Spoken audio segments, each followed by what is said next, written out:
The high-profile arrest of Austin Sigg brought police, the community, and the family of 10-year-old Jessica Ridgway some answers to a crime that really dominated news coverage. Most of us have not heard about the other 9 children in our state who died this year of abuse. The difference, most of these cases, someone in a place of authority not only knew the killer, but knowingly allowed the child to be in their care. 9 News and the Denver Post bring you a 6-month investigation into the children who have been failed to death. Here are investigative reporters Jeremy Hohola and Jace Larson. 175 Colorado kids have died in the last 5 years due to abuse or neglect. Of those children, 72 were known to County's Department of Human Services. These bears represent those children. We started to wonder why these kids ended up dead even though they had a caseworker looking after them. Tonight, we start answering the question, why are so many Colorado kids being failed to death? An 8-year-old's 911 call after his mother lit her 5 young children on fire. Who is hurt? Almost everybody. I don't know who's hurt. Because some of the people died. And it kills me every day to have to hear my children screaming. Flames burned 16-month-old Ashaya Joseph so badly her little body couldn't recover.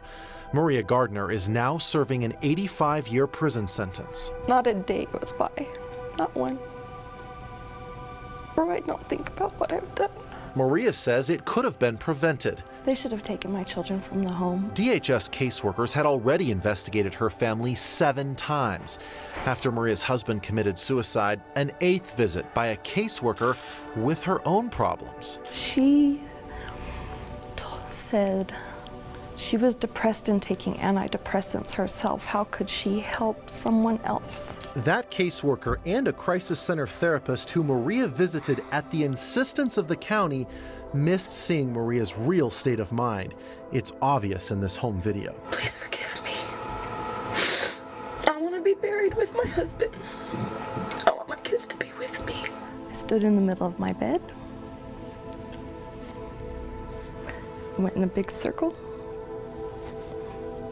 pouring the gasoline, and I lit it. Where did the breakdown happen? The breakdown in what? The breakdown was with Maria Gardner and in her own emotional state. Shirley Rodas oversees El Paso County's child welfare. I don't believe we made mistakes on this case. The children were not removed, and it is my opinion that the children should not have been removed from the information that we had at the time. Ashaya Joseph is just one of those 72 kids that 9 News and the Denver Post have discovered were failed to death. Those 72 kids were once known by social services. We spent 6 months pushing for access to information, poring over police and court records and observing every step of the process. What we found is a system where accountability and transparency is nearly non-existent. Caseworkers failed to see or failed to do anything about the signs a child was so close to being murdered. We found in the cases of 14 kids who died, the state ignored abuse complaints. In 8 of those deaths, caseworkers violated state policy by not properly opening a case. More than 3,000 complaints in 1 year never received a proper investigation.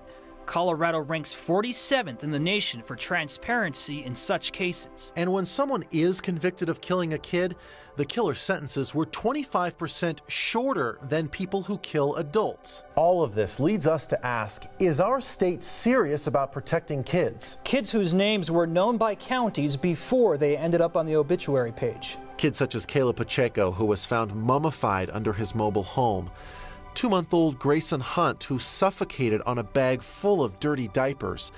Or Gabriel Trujillo, who was left in the freezing cold as punishment and then beaten to death. The number of child fatalities we continue to experience in our state is too high. Stephanie Villafuerte leads the Rocky Mountain Children's Law Center, which advocates for children's rights. Most people don't ever know what happens or what the failures were. That's because neither the public or the state itself can see the entire picture, even when a child dies. We literally spend millions and millions of dollars in this state every year to keep kids safe.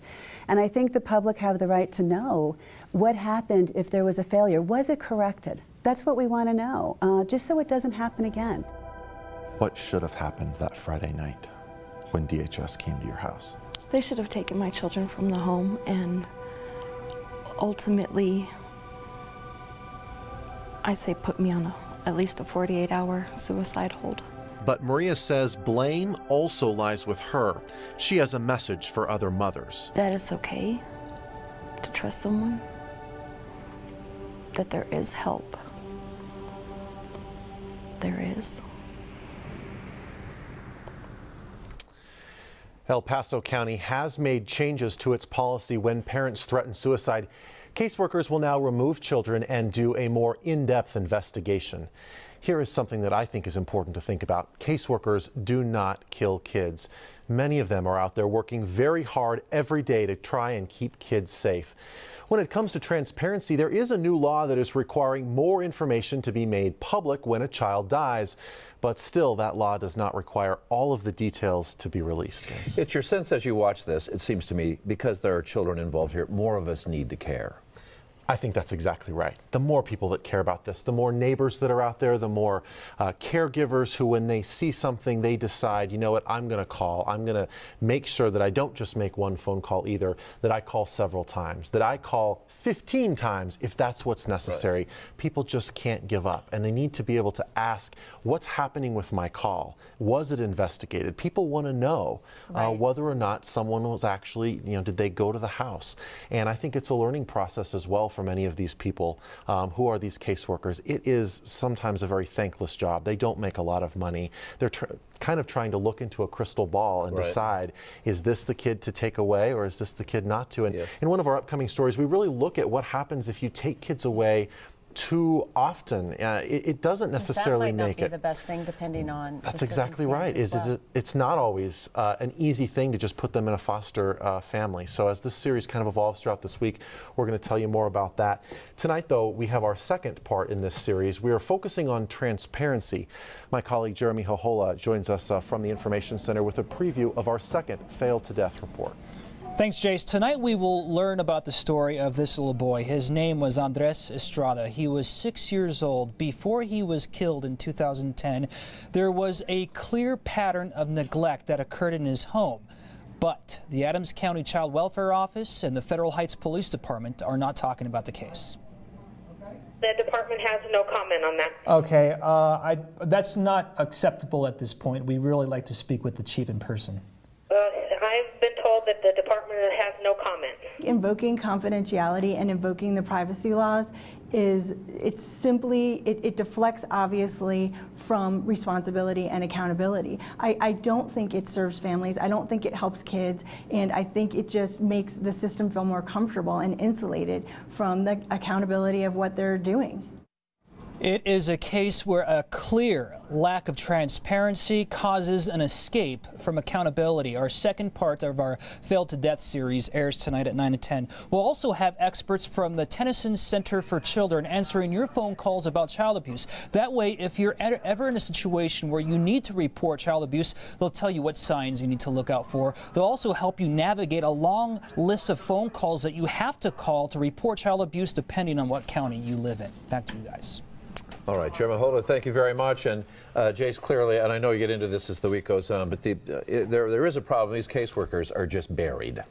Many times they are trying to work a dozen cases or more, and those are the long-term ongoing cases. And these people are very busy. Just to give you a quick understanding, I went with caseworkers in Arapahoe County, and you're going to see more about that. But I watched her show up at a house for a 3:30 appointment. Well, it turns out the young boy had to stay at school a little bit later, so now he didn't get home till 4. So she was sitting there waiting for 30 minutes. Well, that of course means the 30 minutes that she wanted to be spending working on paperwork, she couldn't do. So she makes the decision: do I go back and try to finish my paperwork, or do I stay and see this child? Of course she decided to stay and see the child, but you can understand how that just puts things behind. And it's one of the things that I think we really learned as we did this story, is just how these caseworkers have to make judgment calls all the time. We know that they don't always make the right judgment calls. In Maria Gardner's situation, it would have been much more beneficial had someone taken those kids away and realized that. But again, they got her to go to a therapist, and a therapist cleared her and let her go home. So I mean, who do you fault here? It's really, I think, the whole system has to be looked at. Yeah. That's why I'm glad you're doing the call with the Tennyson Center. They are the best, and for many of us, we have those questions, and we could be that person that maybe makes a difference between life and death if we follow up and make the right call. You know, many of us, I think we don't know whether it's appropriate to actually step in. Are we doing too much? I mean, should I call on my neighbor who I heard the kid crying for 3 days, or is that normal? Right. Well, I think they can help you understand when you need to call and when, you know, it's okay to wait a little bit. But if you're ever worried, err on the side of caution. Exactly. And again, don't just call once, you know? No. You wouldn't call if you saw a crime happening and the police didn't show up, right? You'd keep calling. Keep calling So you until got they to did. continue to do that type of thing. And these caseworkers want people to know that when you come, when they come to your door, they are there to help. Great. All great information. We look forward to more of Yeah, this, we do. even though We it's do. difficult It is. to digest. Thank you. So, Thank you, thanks, Jace Larson, and Jeremy Hohola as well. Thank you.